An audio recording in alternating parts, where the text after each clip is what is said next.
Hey pals, Peeps here. Thanks for dropping in.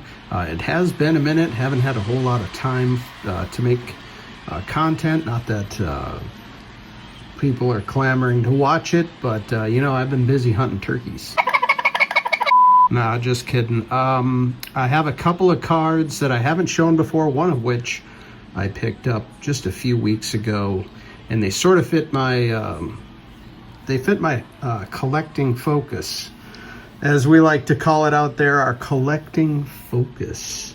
All right, so what we've talked about in the past over here at Peeps Wax Pack Central with myself, I talk to myself.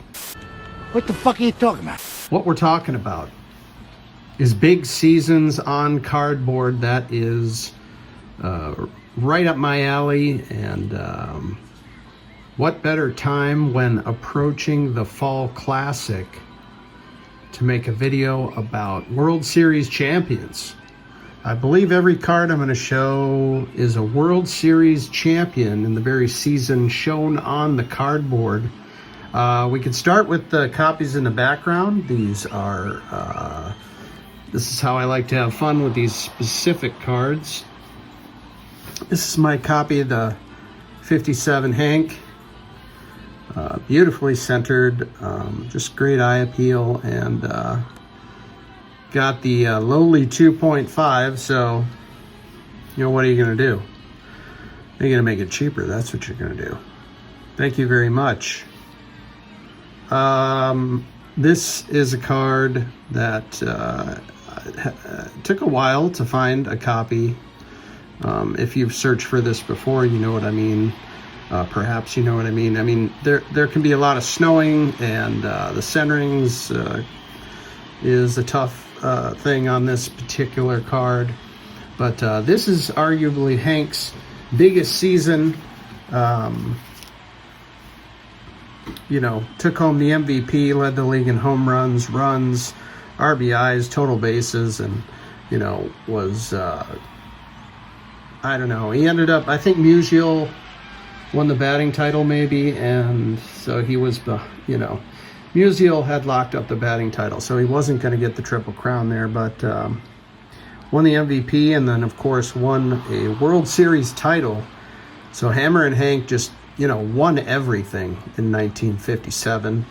And of course this is a fun reverse negative image, as Hank was a right-handed batter. Just makes it a super interesting card. Of course, it's also, when Topps goes to the standard card size. So many great things about this particular Hank, in my opinion. Here's the back.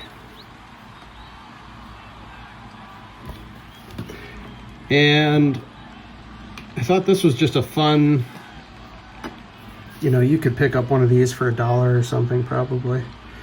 The 2002 Topps Archives Reserve. These reprints, these big card reprints, they did a whole set of them. And these are the refractors, obviously.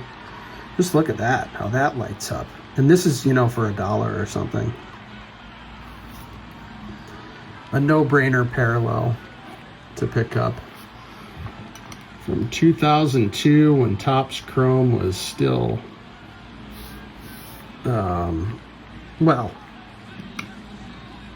it was great. Let's just leave it at that. All right, next up we have on the board my copy of the 1954 Topps number 90 Willie Mays. Another card I took a long time to find. This is years ago, of course, but I just thought it was exceptional eye appeal for the assigned grade, and what a great card. Of course, Mays has his arguably his best season in 54. Led the league in batting average, in WAR. He was the MVP and won the World Series title. Say hey, kid. This is, I don't know, for me, this is just, that just That just does it for me, I guess. That's what I'm talking about. Beautiful yellow, too. I know there's fans out there of the yellow on the baseball card. I'm a fan. I like the yellow parallels. I like how it, generally like it on a baseball card. And then this was a factory set reprint from 2012. These are not expensive. The only reason I have this in a PSA holder is because it was so cheap that I just grabbed it, basically. I think you could pick up one of these for $5 or something. But I just think it looks fantastic. These came in a factory set.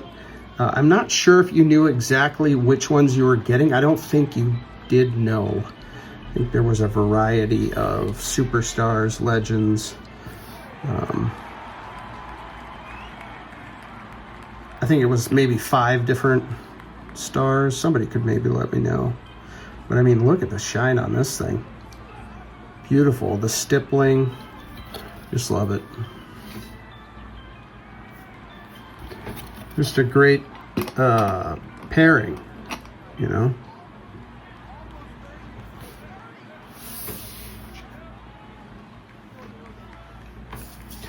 All right, so that leads me to the couple of cards I haven't shown before, and maybe we can make this some, you know, like a suggestions video. Can I get your, maybe I need your help on this. Right here, this is one I haven't shown. I've had this for probably a little under a year.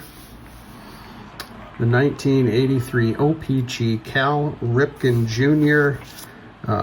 Beautifully centered, and got a lowly near mint 8, which brought it down to my wheelhouse. It was just a great bargain.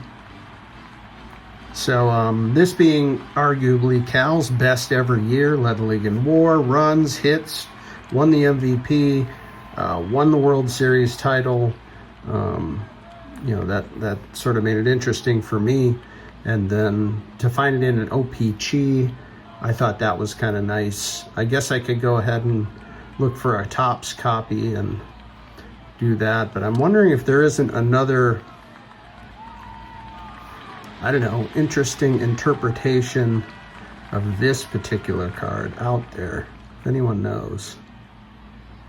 So looking for a partner on this one.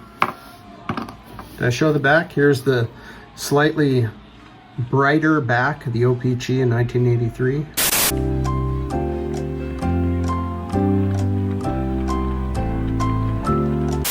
All right, where were we? Arguably Cal's greatest season. For me, I went with the OPG and asking for suggestions for a partner to that card.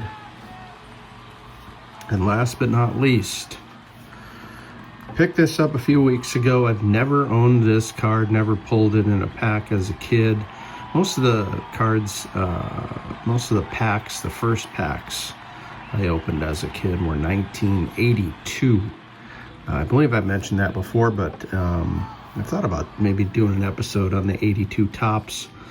But I digress. Why don't we get right to it? This came in the mail a couple weeks ago, and I'm very excited. The 1981 Topps Traded number 850. Fernando Valenzuela. Fernando Mania. In 1981, of course, Fernando had the season of a lifetime, led the league in complete games, innings pitched, strikeouts, won the Cy Young, won Rookie of the Year, and of course dominated in the playoffs and won the World Series. He won it all.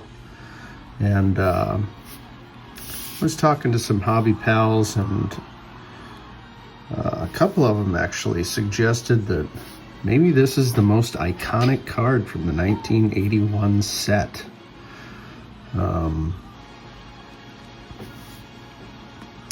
Been wanting a copy of this for a very long time. I just sort of had it down on the list, and this one popped up, and the lowly grade of a 6.5 brought it right into the wheelhouse of affordability. I mean, this thing just looks gorgeous.